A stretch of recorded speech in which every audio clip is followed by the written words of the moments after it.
Next creative writing ആണ് നമ്മൾ നോക്കുന്നത്. ക്രിയേറ്റീവ് റൈറ്റിംഗിന്റെ ഫസ്റ്റ് മൊഡ്യൂളിനകത്തുള്ള ടോപ്പിക്സ് നമുക്ക് നോക്കാം. ഫസ്റ്റ് മൊഡ്യൂളിനകത്ത് ഇൻട്രൊഡക്ഷൻ പാർട്ട്, പിന്നെ അത് ആർട്ട് ആൻഡ് ക്രാഫ്റ്റ് ഓഫ് റൈറ്റിംഗിനകത്തെ ടോപ്പിക്സ് നമുക്ക് നോക്കാം. അപ്പോൾ ഫസ്റ്റ് ഓഫ് ഓൾ എന്താണ് ക്രിയേറ്റീവ് റൈറ്റിംഗ്? ഇൻട്രൊഡക്ഷൻ പാർട്ട് അതാണ്. ക്രിയേറ്റീവ് റൈറ്റിംഗിന്റെ ഡെഫിനിഷനാണ് ചോദിച്ചിരിക്കുന്നത്. ക്രിയേറ്റീവ് റൈറ്റിംഗ് എന്ന് വെച്ചാൽ എന്താണ്? Originality of thought and expression. Creative writing is always associated with two terms. Originality, അതായത് തോട്ട്സിന്റെ ഒറിജിനാലിറ്റിയും അതുപോലെ തന്നെ എക്സ്പ്രഷന്റെ ഒറിജിനാലിറ്റിയും. പിന്നെ ക്രിയേറ്റീവ് റൈറ്റിംഗിനകത്ത് വരുന്ന poetry, drama, fiction, screen writing വരുന്നുണ്ട്, സെൽഫ് എക്സ്പ്ലോറേറ്ററി റൈറ്റിംഗ്. ഇതൊക്കെ ക്രിയേറ്റീവ് റൈറ്റിംഗ് എന്നുള്ള ആ ഒരു ഇതിനകത്ത് വരുന്ന ബ്രാഞ്ചസ് ഒക്കെയാണ്. Okay, some sources also. പിന്നെ ചില സോഴ്സസിനകത്ത്, ചില ക്രിയേറ്റീവ് റൈറ്റിംഗ് സോഴ്സസിനകത്ത് എന്താണ്? ഇമാജിനേറ്റീവ് ആയിട്ടുള്ള നോൺ ഫിക്ഷനും ചിൽഡ്രന് വേണ്ടി എഴുതുന്ന റൈറ്റിംഗും റിവ്യൂസും അനക്ഡോട്ട്സും എഡിറ്റോറിയൽസും എല്ലാം ക്രിയേറ്റീവ് റൈറ്റിംഗിന്റെ താഴെ തന്നെയാണ് വരുന്നത്. ക്രിയേറ്റീവ് റൈറ്റിംഗ് എന്ന് പറഞ്ഞാൽ ഇമാജിനേഷനെ ഡിപ്പെൻഡ് ചെയ്ത് നിൽക്കുന്ന കാര്യമാണ്. ഓക്കെ, ഇനി മെഷറിംഗ് ക്രിയേറ്റിവിറ്റി എന്ന് പറയുന്നത് ഇറ്റ് ഇസ് എ ചലഞ്ചിങ് ആയിട്ടൊരു പ്രോസസ്സാണ്. കാരണം അതിൻ്റെ ക്രിയേറ്റിവിറ്റി എന്ന് വെച്ച് കഴിഞ്ഞാൽ എന്താണ്? സബ്ജക്റ്റീവാണ്. അതൊരാളുടെ പേഴ്സണൽ ആയിട്ടുള്ള റൈറ്റിംഗ് സ്റ്റൈലാണ് ക്രിയേറ്റിവിറ്റി എന്ന് പറയുന്നത്. അപ്പോൾ സബ്ജക്റ്റീവാണ്, അത് വെറൈറ്റിയും കൂടെ ഉള്ള വേരിയസ് ആയിട്ട് ഉള്ളൊരു കാര്യം കൂടിയാണ്. സോ ഹൗ സൈക്കോളജിസ്റ്റുകൾ ക്രിയേറ്റിവിറ്റിയെ മെഷർ ചെയ്യാൻ വേണ്ടിയുള്ള ഫാക്ടേഴ്സ് അസസ് ചെയ്തിട്ടുണ്ട്. ഫസ്റ്റ് വൺ എന്ന് പറയുന്ന ഫ്ലുവൻസി, അതായത് എത്ര മാത്രം മീനിങ് ഫുൾ ഐഡിയാസ് ജനറേറ്റ് ചെയ്തിട്ടുണ്ട്. അടുത്തത് ഫ്ലെക്സിബിലിറ്റി, എങ്ങനെയുള്ള ഡിഫറെന്റ് കാറ്റഗറീസ് ഓഫ് റെസ്പോൺസസ് അവർ റെസ്പോണ്ട് ചെയ്തിട്ടുണ്ട്. അടുത്തത് ഒറിജിനാലിറ്റി, അതായത് റെസ്പോൺസസിന്റെ റെയറിറ്റി, എന്തുമാത്രം റെയർ ആയിട്ടുള്ള റെസ്പോൺസസ് ആണ് അവർ ചെയ്തിട്ടുള്ളത്. അടുത്തത് ഇലാബറേഷൻ, അതായത് amount of detailing in responses, എത്ര ഡീറ്റെയിൽഡ് ആയിട്ടാണ് അവർ എഴുതിയിരിക്കുന്നത്. സോ ക്രിയേറ്റിവിറ്റി ഇന്റലക്ച്വൽ ലീഡർഷിപ്പോടുകൂടി, അതുപോലെ തന്നെ ഇതൊന്നും അല്ലാതെ ഇന്റലക്ച്വൽ ആയിട്ടും സെൻസിറ്റിവിറ്റി, പ്രോബ്ലംസിലോടുള്ള നമ്മുടെ സെൻസിറ്റീവ് ആയിട്ടുള്ള ഒരു അപ്രോച്ച് എങ്ങനെയാണെന്നും, അടുത്ത എന്താണ് ഇൻജെന്യൂറ്റിയെ കുറിച്ചും അൺയൂഷ്വൽനെസ്സിനെ വെച്ചിട്ടും നമുക്ക് എന്ത് ചെയ്യാൻ സാധിക്കുന്നുണ്ട്? നമുക്ക് ക്രിയേറ്റിവിറ്റിയെ എന്ത് ചെയ്യാൻ പറ്റുന്നുണ്ട്? പിന്നെ മെഷർ ചെയ്യാൻ സാധിക്കുന്നുണ്ട്. അടുത്തത് ഇൻസ്പിറേഷനും ഏജൻസിയുമാണ്.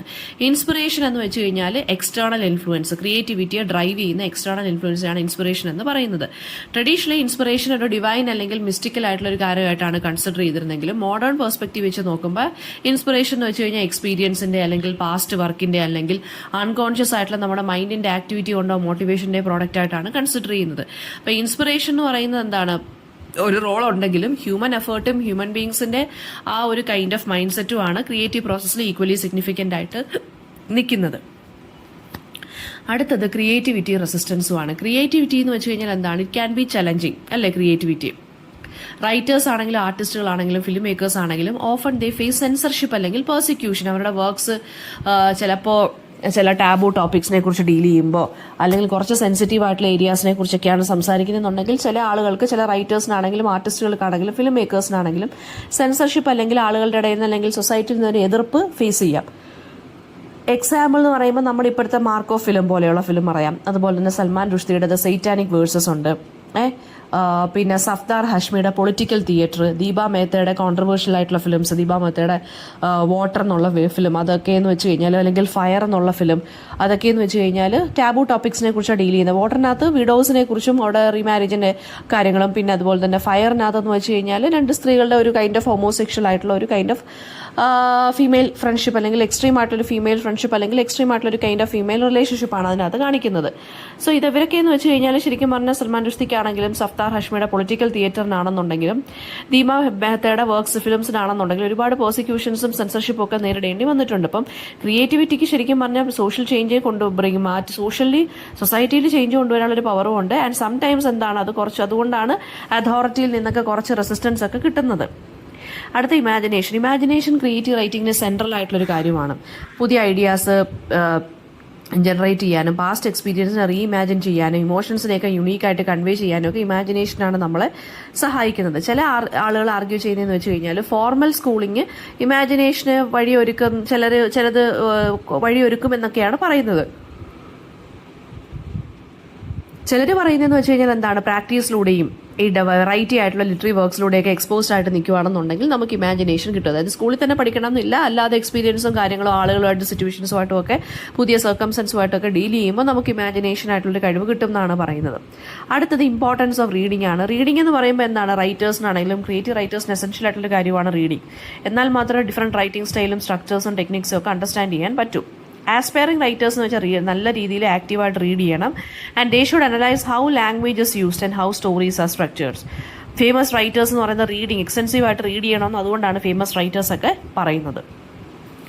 അടുത്തത് tropes and figures, style and register, module 2 ആണ് നമ്മൾ നോക്കാൻ പോകുന്നത്. ട്രോപ്സ് ആൻഡ് ഫിഗേഴ്സിനകത്ത് വരുന്നതെന്ന് വെച്ച് കഴിഞ്ഞാൽ tropes and figures of speech എന്ന് പറഞ്ഞാൽ റൈറ്റിങ്ങിനെ എൻഹാൻസ് ചെയ്യുന്ന 2 ഫാക്ടേഴ്സാണ്. അതിനെ കുറച്ചും കൂടി എക്സ്പ്രസീവ് എൻഗേജിങ് ആക്കി മാറ്റുന്ന കാര്യമാണ്. ട്രോപ്സ് എന്ന് വെച്ച് കഴിഞ്ഞാൽ എന്താണ്? മീനിങ് ഓഫ് വേർഡ്സിൽ ഉണ്ടാകുന്ന shift. While figure of speech എന്ന് പറയുന്നത് എന്താണ്?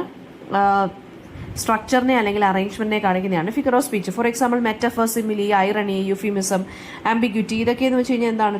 എന്താണ് നമ്മുടെ മെറ്റഫർ, സിമിലി, അതൊക്കെ എന്താണ്? ഫിഗർ ഓഫ് സ്പീച്ച് ആണ്. അപ്പോൾ ഫിഗർ ഓഫ് സ്പീച്ച് വെക്കുകയാണെന്നുണ്ടെങ്കിൽ മെറ്റഫറിന് example all the world is a stage. സിമിലിക്ക് വരുവാണെങ്കിൽ she is like a tigress.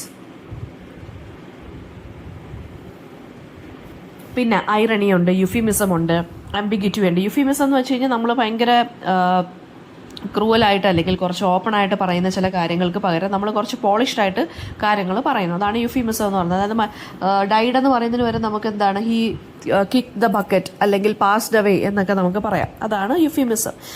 Okay, അപ്പോൾ ഇതിനെല്ലാം കൂടി എന്ത് ചെയ്യാൻ പറ്റുമെന്ന് പറഞ്ഞേക്കുന്നത് നമ്മുടെ റൈറ്റിങ്ങിനെ എൻഹാൻസ് ചെയ്യാൻ പറ്റും എന്നാണ് പറഞ്ഞിരിക്കുന്നത്. സ്റ്റൈൽ ആൻഡ് രജിസ്റ്റർ ആണ് അടുത്ത.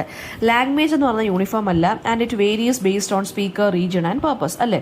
സ്റ്റൈലും രജിസ്റ്റർ എന്ന് പറയുന്നത് how language's used in different കോണ്ടെക്സ്റ്റിനെയാണ് സ്റ്റൈലും രജിസ്റ്ററും കാണിക്കുന്നത്. അപ്പം സ്റ്റൈലിനെ ഇൻഫ്ലുവൻസ് ചെയ്ത ഫാക്ടേഴ്സ് എന്ന് വെച്ചാൽ ഫോർമാലിറ്റി, ഓഡിയൻസ്, മീഡിയം. അതായത് നമ്മൾ സംസാരിക്കുന്ന രീതി അല്ലെങ്കിൽ style.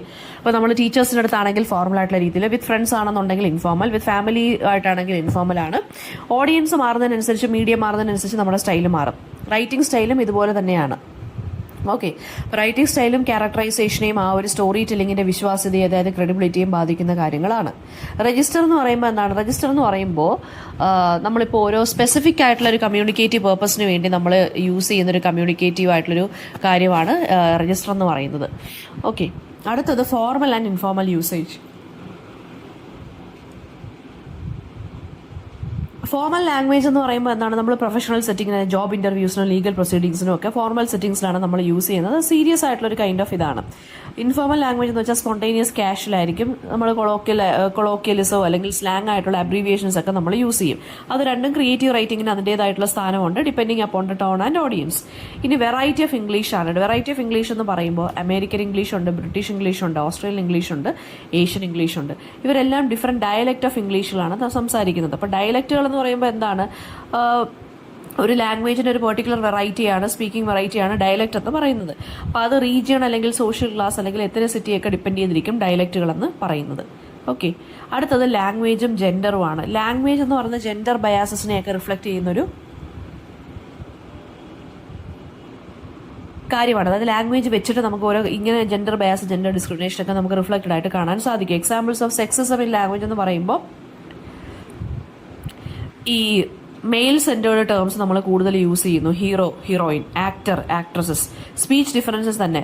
Men tend to hold the floor, while women എന്ന് പറയുന്നത് കുറച്ചും കൂടി എന്താ പറയുക, കുറച്ചും കൂടി ഇൻട്രാക്റ്റീവ് ഡയലോഗ്സിൽ നമ്മൾ കുറച്ചും കൂടി കമ്മ്യൂണിക്കേഷൻ ഭയങ്കരമായിട്ട് സംസാരിക്കും, ഭയങ്കരമായിട്ട് പരദൂഷണം പറയുന്നതൊക്കെ നമ്മൾ കേട്ടിട്ടില്ലേ. അതാണ് ഈ ലാംഗ്വേജിലൂടെ നമ്മൾ സെക്സിസം കാണിക്കുന്നത്. പിന്നെന്താണ്? ഈ ആനിമൽ ആൻഡ് ഫുഡ് മെറ്റഫേഴ്സ് നമ്മൾ യൂസ് ചെയ്യുമ്പോഴും ഒക്കെ കുറച്ചും കൂടി ജെൻഡർ ഡിസ്ക്രിമിനേഷൻ നമുക്ക് അതിനകത്ത് കാണാൻ സാധിക്കും. വേർഡ് പവർ എന്ന് പറയുമ്പോൾ വേർഡ്സിന് ഡിനോട്ടേറ്റീവ് ആൻഡ് കണോട്ടേറ്റീവ് മീനിങ് ക്യാരി ചെയ്യാൻ പറ്റും. ഡിനോട്ടേറ്റീവ് മീനിങ് എന്ന് വെച്ചാൽ ഡിക്ഷണറി മീനിങ്, കൊണോട്ടേറ്റീവ് എന്ന് വെച്ചാൽ ഇംപ്ലൈഡ് മീനിങ്, അതിനകത്ത് കിടക്കുന്ന ഹിഡൻ മീനിങ്. അപ്പോൾ റൈറ്റ് വേർഡ്സ് നമ്മൾ ചൂസ് ചെയ്താലേ ക്ലാരിറ്റിയും പ്രിസിഷനും ഇമോഷണൽ ഇമ്പാക്റ്റും റൈറ്റിങ്ങിനകത്ത് നമുക്ക് കാണാൻ സാധിക്കുകയുള്ളൂ. അപ്പോൾ റൈറ്റേഴ്സ് അതുപോലെ തന്നെ എന്താണ്? They should be aware of neologisms എന്ന് വെച്ചാൽ പുതിയ വേർഡ്സിനെ കുറിച്ച് അറിഞ്ഞിരിക്കണം. ആൻഡ് ആർക്കെയിസം, ഓൾഡ് വേർഡ്സിനെ കുറിച്ച് ഇവർക്ക് അറിഞ്ഞിരിക്കണം. അടുത്ത ഗ്രാമർ ആൻഡ് വേർഡ് ഓർഡർ ആണ്. ഗ്രാമർ എന്ന് പറയുന്നത് എന്താണ്? കമ്മ്യൂണിക്കേഷന് ക്ലാരിറ്റി കൊണ്ടുവരുന്ന കാര്യമാണ്. വേർഡ് ഓർഡർ മീനിങ്ങിനെ എഫക്ട് ചെയ്യുന്ന കാര്യമാണ്. For example subject, verb, object, structure ഒക്കെ വരുമ്പോൾ വേർഡ് ഓർഡർ കറക്റ്റായിട്ട് തന്നെ ഇരിക്കണം. അപ്പോൾ ചില ലാംഗ്വേജസിലായിട്ടുള്ള ഫിന്നിഷ് ലാംഗ്വേജിലൊന്നും ജെൻഡറും ഒന്നും മാർക്ക് ചെയ്യത്തില്ല. അതുപോലെ തന്നെ ചില ലാംഗ്വേജസിൽ ടെൻസിൻ്റെ വിസിബിലിറ്റി ഒന്നും നമുക്ക് കൂടുതലായിട്ട് കാണാനും സാധിക്കത്തില്ല. ടെൻസ് ആൻഡ് ടൈം ആണ് അടുത്ത. ടെൻസ് എന്ന് പറയുന്നത് എന്താണ്? ഡിഫറെൻറ്റ് ടൈം ഫ്രെയിംസിനെ കാണിക്കുന്നതാണ് ടെൻസസ് എന്ന് പറയുന്നത്. ഫോർ എക്സാമ്പിൾ ആഫ്രിക്കൻ അമേരിക്കൻ ഇംഗ്ലീഷിൽ ഗ്രാമാറ്റിക്കലി ഡിസ്റ്റിങ്ക്യൂഷസ് അവർ ഹാബിച്വൽ ആക്ഷനെയും വൺ ടൈം ഇവൻസിനെയൊക്കെ ഡിസ്റ്റിങ്ക്യൂഷ് ചെയ്ത് കാണിക്കും. പക്ഷേ സ്റ്റാൻഡേർഡ് ഇംഗ്ലീഷ് എന്ന് പറയുമ്പോൾ എന്താണ്? കോണ്ടെക്സ്റ്റിനെ ഡിപ്പെൻഡ് ചെയ്തിട്ടാണ് നമ്മൾ ടെൻസിനെ കാണിക്കുന്നത്. അടുത്തത് മൊഡ്യൂൾ 2 ബാക്കി ടോപ്പിക്സ് നമുക്ക് നോക്കാം. പോയട്രിയെ കുറിച്ചാണ് നമ്മൾ അടുത്ത് നോക്കാൻ പോകുന്നത്. അപ്പോൾ പോയട്രിയുടെ ഡെഫിനിഷൻ പോലെ നോക്കാം. പോയട്രി എന്ന് പറയുന്നത് എന്താണ്? ഒരു കൈൻഡ് ഓഫ് ഇമാജിനേറ്റീവ് ലാംഗ്വേജ് ആണ്. Which is arranged in lines with particular ആയിട്ടില്ലെങ്കിൽ പെർഫെക്റ്റഡ് ബൈ റിഥം അല്ലേ. അതൊരു ഫിക്സഡ് ഫോം കാണത്തില്ല, വേരിയസ് സ്റ്റൈൽ അത് എക്സിസ്റ്റ് ചെയ്യും. ഡെഫിനിഷൻസ് ഓഫ് പോയറ്റ്സ് എന്ന് പറയുമ്പോൾ എന്താണ് പോയട്രിയെ കുറിച്ചുള്ള കോളേജ് പറഞ്ഞിരിക്കുന്ന പോയട്രി എന്ന് പറയുന്നത് the best words in the best order എന്നാണ്. വേർഡ്സ് വർത്ത് പറഞ്ഞിരിക്കുന്നത് spontaneous overflow of powerful feelings and emotions എന്നാണ്. പിന്നെന്താണ് പോയട്രി എന്ന് പറയുന്നത് എന്താണ്, it is A language it self ആണ്. അത് ഓർഡിനറി കമ്മ്യൂണിക്കേഷനെ എന്ത് ചെയ്യുന്നു, ട്രാൻസെൻഡ് ചെയ്ത് എക്സ്ട്രാ ഓർഡിനറി ആക്കി മാറ്റുന്നു. ഇനി അടുത്ത topic beginning to write poems എന്നാണ്. പ്രോസസ് ഓഫ് റൈറ്റിംഗ് പോയട്രി എന്ന് പറയുന്നത് it always starts with idea, object, experience അല്ലെങ്കിൽ മെമ്മറി. അതായത് ആദ്യമേ ഒരു ഇനിഷ്യൽ ഇൻസ്പിറേഷനെ നമ്മൾ ഐഡന്റിഫൈ ചെയ്യുന്നു.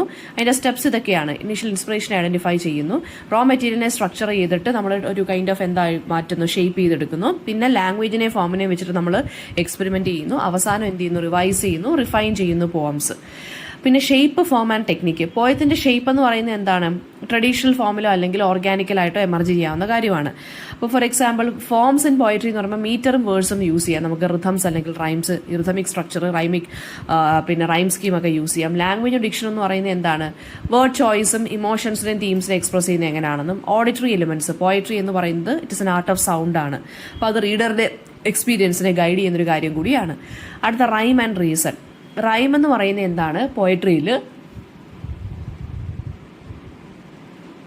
മ്യൂസിക്കാലിറ്റി അല്ലെങ്കിൽ ഒരു കൈൻഡ് ഓഫ് ഓർഡർ കൊണ്ടുവരുന്നു. കോമൺ ടൈപ്സ് ഓഫ് റൈം എന്ന് വെച്ചാൽ പെർഫെക്റ്റ് റൈം ഉണ്ട്. പെർഫെക്റ്റ് റൈം എന്ന് വെച്ചാൽ എക്സാക്ട് ആയിട്ടുള്ള സൗണ്ട് മാച്ച്. പിന്നെ മാസ്കുലൈൻ ആൻഡ് ഫെമിനൈൻ റൈം ഉണ്ട്. അതായത് സിംഗിൾ സിലബിക് റൈംസോ അല്ലെങ്കിൽ മൾട്ടി സിലബിക് റൈംസോ വരുന്നത്. അടുത്തത് ഇന്റേണൽ റൈം, അതായത് ഒരു ലൈനിന് അകത്ത് തന്നെ മറ്റൊരു റൈം ഒക്കെ ചെയ്യുന്നത്. അലിട്രേഷൻ എന്ന് വെച്ചാൽ റെപ്പറ്റീഷൻ ഓഫ് സൗണ്ട്സ് അല്ലെങ്കിൽ റെപ്പറ്റീഷൻ ഓഫ് കോൺസണന്റ് സൗണ്ട്സ്. അടുത്തത് ഫിക്സഡ് ഫോം അല്ലെങ്കിൽ ഫ്രീ വേഴ്സ്. ഫിക്സഡ് ഫോം എന്ന് വെച്ച് കഴിഞ്ഞാൽ എന്താണ്, സോണറ്റ്സ്, ഹൈക്കൂസ്, അത് അങ്ങനെയുള്ള പോയട്രിക്കൊക്കെ സ്ട്രക്ചേർഡ് പോയട്രി എന്നാണ് അവരെ അറിയപ്പെടുന്നത്. അതായത് അവർക്കൊരു കറക്റ്റ് സ്ട്രക്ചർ ഉണ്ട്. അതാണ് ഫിക്സഡ് ഫോം പോയട്രി എന്ന് പറയുന്നത്. സോണറ്റിനാണെങ്കിൽ 14 വരി കവിത. ഹൈക്കു എന്ന് പറയുന്നത് എന്താണ്, വളരെ ഷോർട്ട് ആയിട്ടുള്ള ലൈൻസ് ആയിരിക്കും, വളരെ ചെറുതായിരിക്കും. ഫ്രീ വേഴ്സ് എന്ന് പറയുമ്പോൾ എന്താണ്, ഫ്രീ വേഴ്സ് എന്ന് വെച്ചാൽ സ്ട്രിക്റ്റ് ആയിട്ടുള്ള മെട്രിക്കൽ പാറ്റേണോ റിഥമോ സിൻഡാക്സോ ഒന്നും കാണത്തില്ല, വളരെ നാച്ചുറൽ ആയിട്ട് ഓർഗാനിക്കലി ആയിരിക്കും അത് എഴുതുന്നത്. ഫ്രീ വേഴ്സിന് എക്സാമ്പിൾ എന്ന് പറയുമ്പോൾ കമലാദാസിന്റെ പോംസ് ഒക്കെ ഫ്രീ വേഴ്സ് ആണ്. നമ്മുടെ മോഡേൺ പോയറ്റ്സ് ഒക്കെ ഫ്രീ വേഴ്സിലാണ് എഴുതുന്നത്. അടുത്തത് modes of poetry. Lyrical poetry എന്താണ്, നറേറ്റീവ് പോയട്രി എന്താണ്, ഡ്രമാറ്റിക് പോയട്രി എന്താണ്. ലിറിക്കൽ പോയട്രി എന്ന് വെച്ചാൽ പേഴ്സണൽ ഇമോഷൻസ്, മൂഡ്സ്, അത് ഓഫൺ മ്യൂസിക്കൽ ആയിരിക്കും. എക്സാമ്പിൾ സോണറ്റ്സ് അല്ലെങ്കിൽ ഓഡ്സ്, ODES. നറേറ്റീവ് പോയട്രി ഒരു കഥ പറയുന്ന പോയട്രി, എപ്പിക്സ് അല്ലെങ്കിൽ ബാലഡ്സ് വരുന്നത്. ഡ്രമാറ്റിക് പോയട്രി എന്ന് വെച്ചാൽ ഡയലോഗ്സ്, മോണലോഗ്സും ഒക്കെ കാണും. ഓഫൺ പ്ലേ, നമ്മൾ നാടകം കാണുന്ന പോലെ ആയിരിക്കും ഡ്രമാറ്റിക് പോയട്രി വരുന്നത്. ഇനി വോയിസസ് ഇൻ പോയട്രി എന്ന് പറയുമ്പോൾ first person, third person, dramatic monologue. First person എന്ന് വെച്ചാൽ പേഴ്സണൽ ആയിട്ടുള്ള എക്സ്പ്രഷന്റെ രീതിയിൽ ലിറിക്കൽ പോയട്രിയിലാണ് അത് യൂസ് ചെയ്യുന്നത്. വോയിസ് എന്ന് വെച്ച് കഴിഞ്ഞാൽ എന്താണ്, പോയട്രിയിലെ പെർസ്പെക്റ്റീവ് അല്ലെങ്കിൽ ടോൺ. തേർഡ് പേഴ്സൺ എന്ന് വെച്ചാൽ നറേറ്റീവ് പോയട്രിയിലാണ് അത് എഴുതുന്നത്, ഒരു മനി കഥ പറയുന്നത് പോലെ ഇരിക്കും. ഡ്രമാറ്റിക് മോണലോഗ് എന്ന് വെച്ചാൽ ഒരു സിംഗിൾ സ്പീക്കർ ആയിരിക്കും, അയാൾ ഓഡിയൻസിനെ എന്ത് ചെയ്യും, അഡ്രസ്സ് ചെയ്ത് സംസാരിക്കും, ഒരൊറ്റ ആളായിരിക്കും. ഇന്ത്യൻ ഇംഗ്ലീഷ് പോയറ്റ്സ് അല്ലെങ്കിൽ വർക്ക്സ്. അടുത്ത AK രാമാനുജനുണ്ട്, നോട്ടബിൾ പോയറ്റ്സ് AK രാമാനുജൻ. അത് അദ്ദേഹത്തിന്റെ ഏറ്റവും വർക്ക് എന്ന് പറയുന്നത് ഇമ്പോർട്ടന്റ് വർക്ക് ദ സ്ട്രൈഡേഴ്സ് ഉണ്ട്. ഡോം മൊറൈസിന്റെ ബിഗിനിങ് എന്നുള്ളത് അനന്തർ ഇമ്പോർട്ടന്റ് വർക്കാണ്. ആകാ ഷാഹിദ് അലിയുടെ the Country Without a Post Office ഉണ്ട്. രുക്മിണി ഭായ നയ്യറിന്റെ ദ ഹോയിഡ് ബോൺ. ഇവരുടെയൊക്കെ വർക്ക്സിനകത്ത് culture, identity, post colonial experience ഒക്കെ നമുക്ക് കാണാൻ സാധിക്കും. ഇനി റൈറ്റിംഗ് പോയട്രിയുടെ ചലഞ്ചസ് എന്തൊക്കെയാണെന്ന് വെച്ചാൽ ക്ലീഷേസ്, ഇമിറ്റേഷൻസ് ഒരുപാട് കാണും. ഒറിജിനൽ വോയിസ് കണ്ടുപിടിക്കാൻ ഭയങ്കരമായിട്ട് സ്ട്രഗിൾ ചെയ്യേണ്ടി വരും.